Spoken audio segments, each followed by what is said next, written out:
Welcome to day 18 10 words a day series. चलिए start करते हैं। पहला वर्ड है ऑर्गेनाइज। ऑर्गेनाइज का मतलब होता है, एक होता है कि आप कोई भी सामान होता है उसको जगह पर रखते हैं, हर चीज़ को ऑर्गेनाइज करके रखना, फैला हुआ ना छोड़ना, उसे ऑर्गेनाइज कहते हैं। दूसरी चीज़ होती है, अगर आप कोई पार्टी होस्ट करना चाहते हो, आप बनना चाहते हो कि आपने एग्जाम क्लियर किया, आपने दोस्तों को पार्टी देना चाह रहे हो, तो आप एक पार्टी ऑर्गेनाइज कर रहे हो, व्यवस्था कर रहे हो पार्टी की। ठीक है, तो यू बिकम द ऑर्गेनाइजर। इसके सिनोनिम्स होते हैं अरेंज, सेटअप, प्लान या कोऑर्डिनेट। वहीं अगर कोई चीज़ जो आप नहीं कर रहे हो या आपको नहीं पसंद है या लोग जो है वो फैला हुआ छोड़ रहे हैं, तो उसे कहते हैं डिसऑर्गेनाइज, डिसअरेंज, डिसऑर्डर या मिसमैनेज। नेक्स्ट वर्ड है बसक। इसमें आर और आर दोनों साइलेंट होते हैं, तो इसे बोला जाता है बसक। उसका मतलब होता है, इस वर्ड का ही मीनिंग है कि कोई चीज़ जो पागलपन तरीके से निकल रही है, अगर आपको गुस्सा आ रहा है और आप तोड़ फोड़ करने लग जाओ, आपको बहुत ज़्यादा गुस्सा आ गया, इस इंसान को बहुत तेज गुस्सा आ रहा है, मार काट कर रहा है, तो ये बसर्क है। ठीक है, बसर्क। इसके सिनोनिम्स होते हैं फ्यूरियस, रैम्पेज, फ्रेंजिड या वायलेंट। वहीं अगर कोई इंसान जो शांत तरीके से जवाब दे रहा है, उसको पता ही है कि उसको क्या करना है, उसको ऐसे लड़ाई नहीं करनी है, तो होता है काम, peaceful, rational and controlled. Next word है टाउट। टाउट का मतलब होता है कोई चीज़ जो बहुत आपने बांधी, रस्सी बांध दिया आपने इस तरीके से, बिल्कुल आप टाइट है इस तरीके से, वो नीचे लटकी नहीं हुई है, ऐसे नहीं हो रखी है। अगर कोई रस्सी ऐसे हो जाती है तो लूज हो गई है, वो इसका ऑपोजिट है। अगर बिल्कुल टाइट है तो उसे बोला जाता है taut. Tight, firm, stretched, tense. जब कोई चीज़ खींची होती है, आप रबर बैंड को खींचोगे तो वो टाउट तो हो रहा है, लेकिन वो टेंस भी हो जाता है कि ये भी डर रहता है वो टूट ना जाए, तो उसे टेंस कहते हैं। स्लैक, लूज, लैक्स, रिलैक्स, जब वो रस्सी ऐसे ढीली पड़ जाए, उसके वर्ड्स हैं ये। नेक्स्ट वर्ड है कॉन्फिस्केट। कॉन्फिस्केट का मतलब होता है कब्जा कर लेना। अगर कोई इंसान है, जैसे वो किसी का घर कब्जा कर रहा है, जगह पे कब्जा कर लिया है, जगह पे, या कोई सामान उठा के बोल दिया ये अब तो मेरा हो गया है, तो ये कॉन्फिस्केट होता है। इसका seize, impound, take over and forfeit. अगर वही उसके एंटोनिम्स होते हैं रिटर्न, रिस्टोर, रिलीज या गिव बैक। नेक्स्ट वर्ड है एडिबल। एडिबल का मतलब होता है कोई भी चीज़ जो खाने के योग्य है। फ्रूट्स खाने योग्य हैं, क्या ये बास्केट खाने योग्य है? नहीं, तो ये इनएडिबल है, ये एडिबल है। तो ईटेबल, कंज्यूमेबल, पैलेटेबल, होलसम।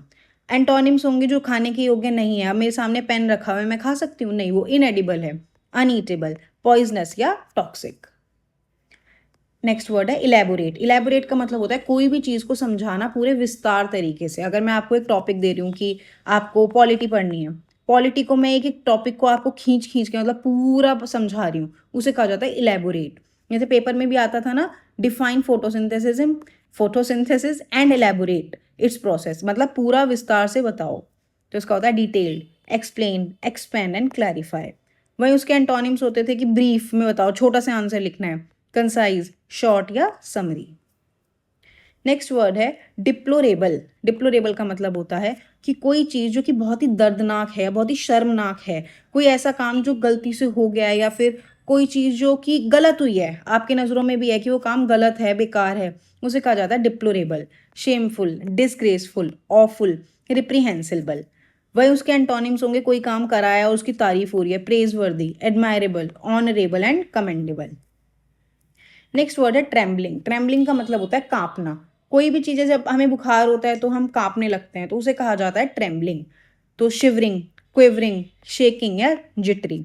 वहीं उसके एंटोनिम्स होंगे जो इंसान ना कांपे, बिल्कुल ऐसे बिल्कुल स्टेबल होकर खड़ा हुआ है, तो स्टेडी, स्टेबल, काम एंड फर्म। नेक्स्ट वर्ड है एलिविएट। एलिविएट का मतलब होता है किसी चीज़ से आपको मुक्त करना, आज़ाद करना, या कोई चीज़ को आपको राहत देना। आपको फीवर है, आपको फीवर की दवाई मिलते यू विल फील एलिविएटेड। इसका मतलब है आपका जो फीवर है वो कम हुआ, उस चीज़ में राहत मिली। तो रिलीव, लेसन, मिटिगेट या ईज। वहीं उसके एंटोनिम्स होंगे एग्रवेट, बढ़ा दिया, वर्सन और ख़राब हो गई, इंटेंसिफाई, वही चीज़ बढ़ गई है, या एक्सकर्बेट। ठीक है। नेक्स्ट वर्ड है इक्विवोकल।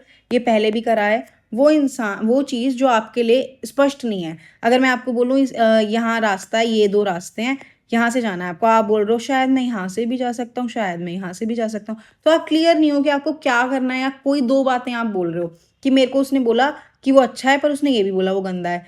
क्या बोला एग्जैक्टली समझ नहीं आ रहा है। ठीक है, तो वो इक्विवोकल बात है, दो अर्थ वाली बात बोल दी है।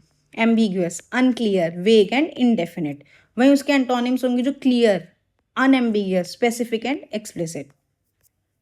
आज के वर्ड्स कंप्लीट हो गए हैं। आप अपने आप से सेंटेंसेस लिखेंगे। 2 सेंटेंस आपको लिखने हैं और इनको रीड करना है, रिवाइज करना है as much as you can. तब ये वर्ड्स आपके दिमाग में रिटेन करेंगे, राइट? तभी आपके मार्क्स भी इंक्रीज होंगे। चलिए जल्दी से रिवाइज कर लेते हैं। ऑर्गेनाइज, व्यवस्था करना। बसक, गुस्सा, बेकाबू वाला। टाउट, कोई ऐसी चीज़ जो बिल्कुल ऐसे तन के बंधी हुई है। कॉन्फिस्केट, जब्त कर लेना। एडिबल, खाने योग्य। इलेबोरेट, विस्तार। डिप्लोरेबल, निंदनीय, गंदा काम कोई। ट्रेम्बलिंग, कांपना। एलिविएट, कम कर देना, राहत देना। इक्विवोकल, कोई ऐसी बात जो कि जिसके 2 अर्थ निकल रहे हैं। अच्छे से रिवाइज करो। All the very best, see you soon.